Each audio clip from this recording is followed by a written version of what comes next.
Welcome, students. Uh, you are cordially welcome to our science class. Since yesterday we had started the new chapter, that is the rock, soils, and the minerals, which is in the chapter number 6 of your book. And we had learned yesterday about the formation of the soil and also the soil composition, that is the what is present in the soil. So today we will learn something, another topic, that is about the soil erosion. I think that will also be very interesting topic for you. Okay, so we are starting with the soil erosion. Now, what is erosion? We already Erosion means, say, the topsoil.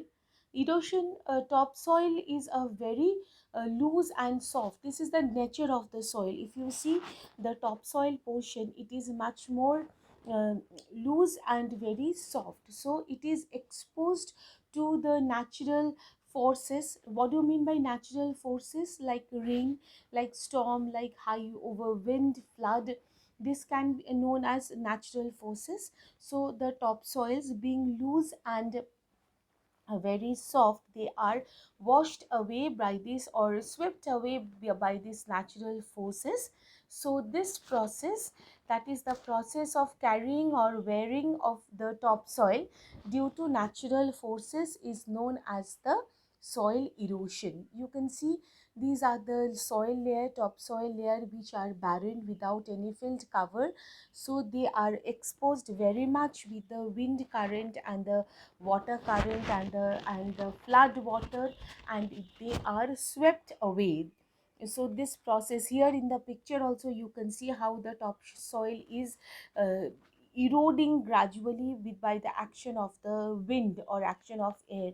Even when there is a waterlogging condition, when there is a flood condition, the topsoil is getting exposed to the flood water, to the flood incident, or to the water, and they are gradually being swept away. So this process is called as the soil erosion. So in soil erosion, to be in one word, what is said? It is the wash away or swept away by natural forces of the, that is swept away of whom? The topsoil layer. That is, in definition, we can say the topsoil layer, whenever they are exposed to high temperature, I mean not temperature, actually heavy wind current or water current or flood water, they get washed away, swept away, and accumulate in some other area. So that is known as the soil erosion. Okay, now the soil erosion is caused when the wind and water wash away the soil and carry it from one place to the another place. Okay, so this actually, they are destroying the topmost layer of the soil. Okay, so obviously they will destroy the topmost layer of the soil, because topmost layer only are being washed away by these natural forces. So automatically, when these topmost layers are moving away, are sweeping away, so obviously the topmost layer will be destructed, or will suffer a lot of wastage during the process of soil erosion. Now, erosion takes place generally when the materials in landscape are moved on from one location to the other location, and this might happen when dust is blown off a cliff side by side wind, or when a silt is carried by river. See here in the picture, you can see how the dust is blowing away, or say and to these are blowing away along the different side, and along with its flow, it is taking the topsoil portion. As I had told you before also, that is, topsoil is a very loose soil. The soil particles are very fertile, because in the last class discussion we had already told about the humus, which is a fertile portion of the soil and which remains in the topsoil. They are getting washed away by the wind current or air current or water current. Especially here we are discussing about the dust. So when they are blown away, they are carrying those topmost layer, and these topmost layer are now uh, they are being carried away and moved to other parts, and they are, so gradually the soil is becoming eroded and the fertility of the soil gets reduced. Okay, so so so there are different reasons by which the soil gets eroded.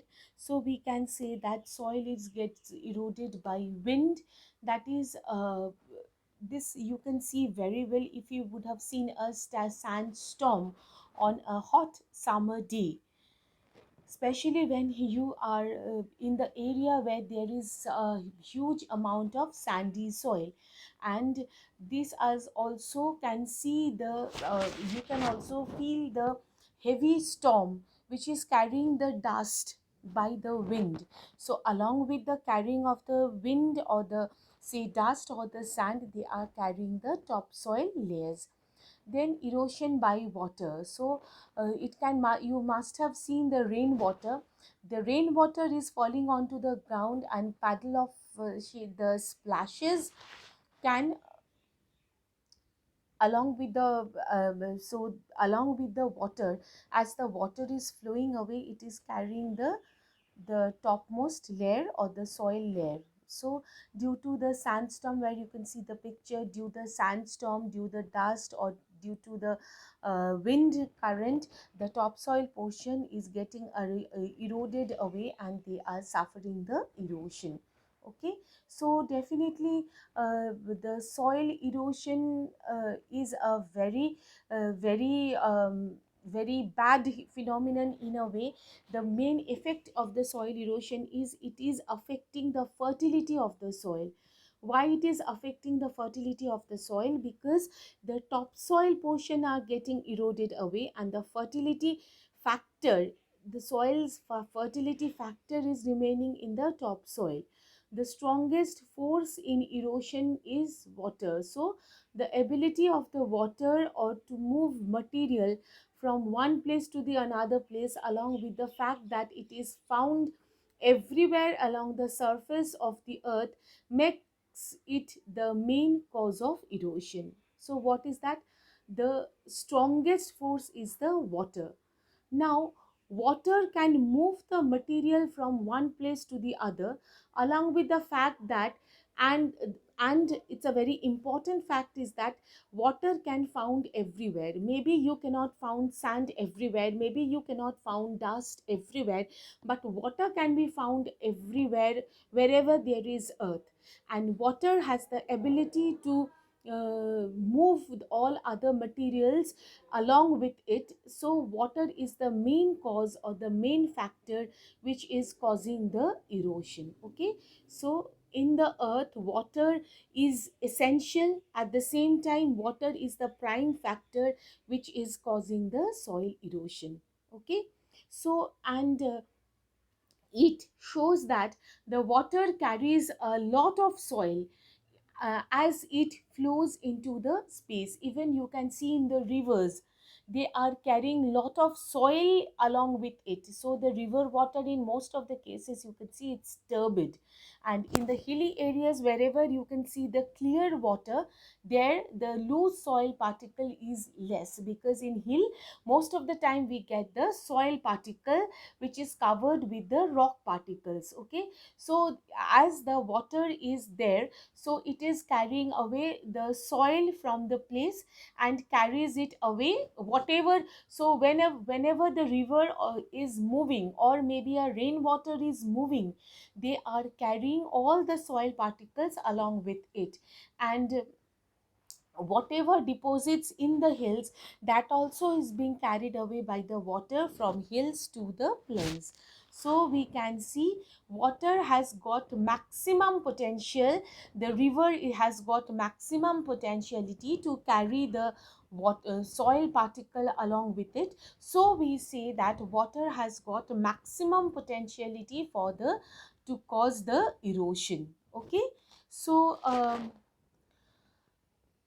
very interesting fact I had given to you, like a scientist who studies the soil, what is the name of the scientist who is studying the soil? Because so far already you had known that soil is a very interesting subject to be taught.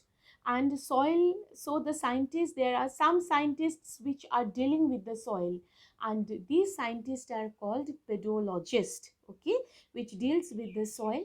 And also a person who collects the samples of the rock, what is it called? It is called the rock hound. Okay, that person can maybe you, that can maybe me, for anyone. In order to collecting the rock, you don't have to be scientist, it is depends upon your passion.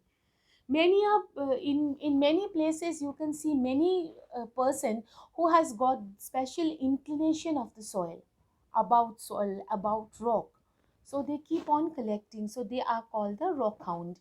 And the remnants of the plants and animals found deep inside the rock is known as the fossil. That thing in the we were discussing when we had studied about the minerals, that is, these are called as the fossils. That means the remnants, plants and animals for millions of years, they don't stay for long, their dead bodies don't stay. So what is remaining, that is the impression deep inside the rocks, and these are known as the fossils. Okay, so I hope this is clear to you now. Up to this, that is this chapter which deals with the soil erosion, and we had learned about the different agents which are causing erosion and how they are causing erosion. Again, in the next day I will come with some other topic, definitely that is much more interesting. Okay, so till then, all of you stay home, stay safe, take care, and thank you.